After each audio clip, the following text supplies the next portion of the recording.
वरहमतुल्लाहि वबरकातुहू। Bridge course का 40वां दिन। आज हम सादा जुमले के तहत मुब्तदा और ख़बर ये दो जुज़ करना जुमले के देखेंगे, दो हिस्से करना। अब देखिए यहाँ पर सादा जुमला। जब हम कुछ बोलते या लिखते हैं तो हमारी ज़बान के अल्फाज एक ख़ास तरतीब में आकर जुमला बनाते हैं। जुमले से कोई बात या ख़याल ज़ाहिर होता है। उसके अल्फाज की तरतीब और लहजे से बोलने वाले के इरादे, ख़याल या जज्बे का पता चलता है। ज़ैल के जुमलों को पढ़कर उनकी तरतीब पर गौर करें। देखिए, नसीबा दादी अपने घर में अकेली थीं। यहाँ पर नसीबा दादी एक हिस्सा है, दूसरा अपने घर में अकेली थीं। अयाज और इरफान छत पर चढ़कर उधम मचा रहे थे। अयाज और इरफान को अलग कर देना है, छत पर चढ़कर उधम मचा रहे थे, ये हिस्सा अलग। पिछला दरवाज़ा अंदर से बंद था। पिछला दरवाज़ा फिर अंदर से बंद था। ये इस मौसम के आखिरी गुलाब हैं, तो ये अलग, और इस मौसम के आखिरी गुलाब हैं, ये अलग। इन जुमलों में हर एक के दो हिस्से किए गए हैं। दूसरा हिस्सा पहले हिस्से के बारे में कोई बात कहता है या कोई ख़बर देता है। जैसे नसीबा दादी पहला हिस्सा है, उनके बारे में पता चला कि वो अपने घर में अकेली थीं। ये नसीबा दादी पहला हिस्सा जो है वो मुब्तदा रहेगा, और अपने घर में अकेली थी ये ख़बर। जुमले की ऐसी बनावट में पहले हिस्से को मुब्तदा कहते हैं क्योंकि इससे जुमला शुरू होता है। दूसरे हिस्से में मुब्तदा के बारे में जो बात कही जाती है उसे ख़बर कहते हैं। जिस जुमले में एक मुब्तदा और एक ख़बर हो वो सादा जुमला कहलाता है। ऊपर के तमाम जुमले सादा जुमलों की मिसालें हैं। अब यहाँ पर देखिए, ज़ैल के जुमलों से मुब्तदा और ख़बर अलग कीजिए।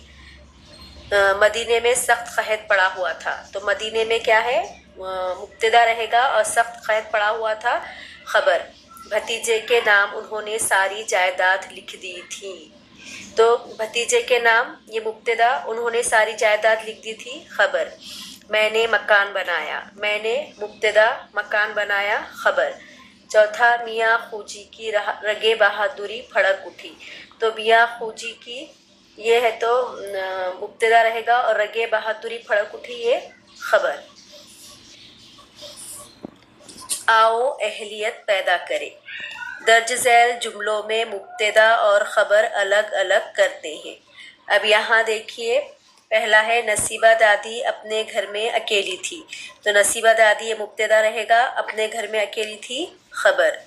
ये मौसम के आखिरी गुलाब हैं, तो ये मुब्तदा और मौसम के आखिरी गुलाब हैं ख़बर रहेगा। बाद आओ मश्क करें।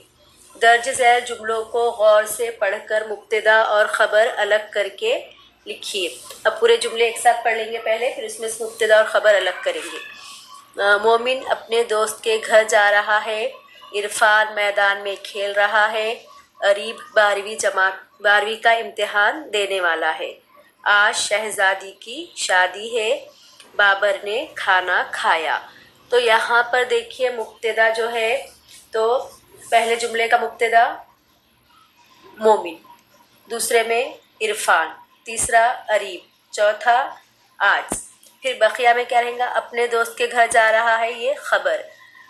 मैदान में खेल रहा है ख़बर। 12वीं का इम्तिहान देने वाला है ख़बर। शहज़ादी की शादी है ख़बर। बाबर ये मुब्तदा है, बाबर ने ये मुब्तदा है। खाना खाया ख़बर है। आओ तख़य्युलाती बने। आओ अपने उस्ताद या वालिदैन की मदद से सादा जुमले लिखें और उसमें मुब्तदा और ख़बर अलग करें। तो यहाँ पर कुछ जुमले दिए हुए हैं, वो पूरे जुमले देख लेंगे, फिर उसके बाद उसकी मुब्तदा और ख़बर को अलग अलग करेंगे। देखिए, पहला जुमला है, चीज़ें दुकानों में सजी हुई हैं। रात गुज़र गई, दिन चढ़ाया, चोर भाग गया, हवा चल रही है, अम्मी ने खाना बनाया, मुन्नी रो रही है। हज़रत उस्मान रज़ी अल्लाह ताला अन्हु एक नरमदिल इंसान थे। लाडली उनका मंशा ना समझ सकी। जंग आज़ादी हमारे मुल्क की तारीख़ का एक अहम मोड़ है। अब यहाँ पर देखिए, इन जुमलों में जो चीज़ें, रात, दिन, चोर, हवा, अम्मी ने, मुन्नी, हज़रत उस्मान रज़ी अल्लाह ताला अन्हु, लाडली, جنگ آزادی، یہ سب کیا ہے؟ مبتدا ہے۔ اور گزر گئی، چڑھ آیا، بھاگ گیا، چل رہی ہے، کھانا بنایا، رو رہی ہے، ایک نرم دل انسان تھے، ان کا منشا نہ سمجھ سکی، ہمارے ملک کی تاریخ کا ایک اہم موڑ ہے۔ اور پہلا جو جملہ تھا چیزیں دکانوں میں سجی ہوئی ہیں، تو چیزیں یہاں پر مبتدا ہے اور دکانوں میں سجی ہوئی ہیں خبر۔